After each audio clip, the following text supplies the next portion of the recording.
কোন আওয়ামী লীগের দোষর যদি আবার যদি এই দেশে কোনো ষড়যন্ত্র করে চেষ্টা করে, আমাদের আহত ভাইয়েরা এখনো প্রস্তুত আছে মাঠে, জেনে রাখুন।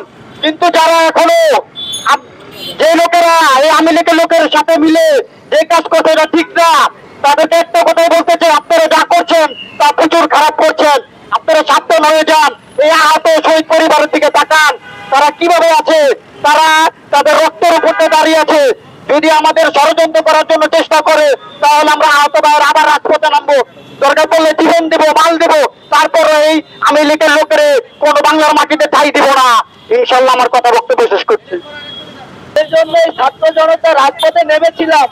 সে ফ্যাসিবাদ কায়েম এখন এই বাংলাদেশে রয়ে গেছে, কিন্তু এটা আমাদের মাথায় আসে না যাদের বিরুদ্ধে এখনো মামলা রয়েছে জুলাই আন্দোলনের, তারা কিভাবে এরকম অধিদপ্তরের ভিতরে এখনো কাজ করে। অত্যন্ত দুঃখের সাথে এটাও বলতে হয়, যখন জুলাই আন্দোলন আমরা একটা ফেসবুক পোস্টও করেছি আওয়ামী লীগের বিরুদ্ধে, পুলিশ প্রশাসন সাথে সাথে আমাদেরকে বাড়ির থেকে গ্রেফতার করেছে এবং আওয়ামী লীগের ছাত্রলীগ পিটিও বাহিনী, যুবলীগের পিটিও বাহিনী আমাদের বাড়িতে হামলা চালিয়েছে।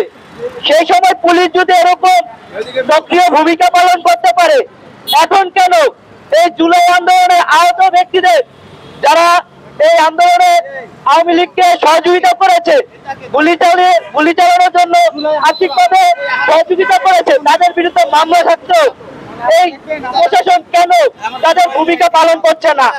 তারা কেন তাদেরকে গ্রেফতার করছে না? এই প্রশাসন কি তাহলে ব্যর্থ?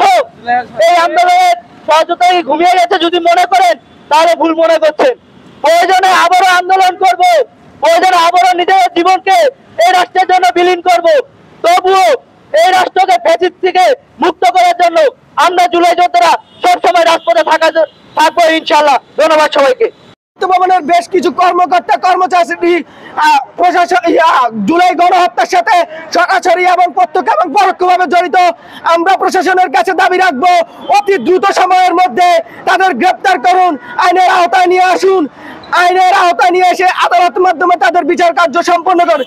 এছাড়াও তারা কিভাবে এখনো তাদের কর্মে নিয়োজিত রয়েছে সেটা এখনো প্রশ্ন রয়ে যায়। তাই আমরা দাবি করব আগামী 48 ঘন্টার মধ্যে তাদের চাকরি থেকে চাকরিচ্যুত করে তাদেরকে আইনের আওতায় নিয়ে আসা। তা না হলে আমরা জুলাইয়ের যে আহত যোদ্ধারা রয়েছি, নিহত পরিবার রয়েছি, তারা এই আওয়ামী দোষকদের বিরুদ্ধে রাজপথে দুর্বার আন্দোলন গড়ে তুলব। ধন্যবাদ সবাইকে।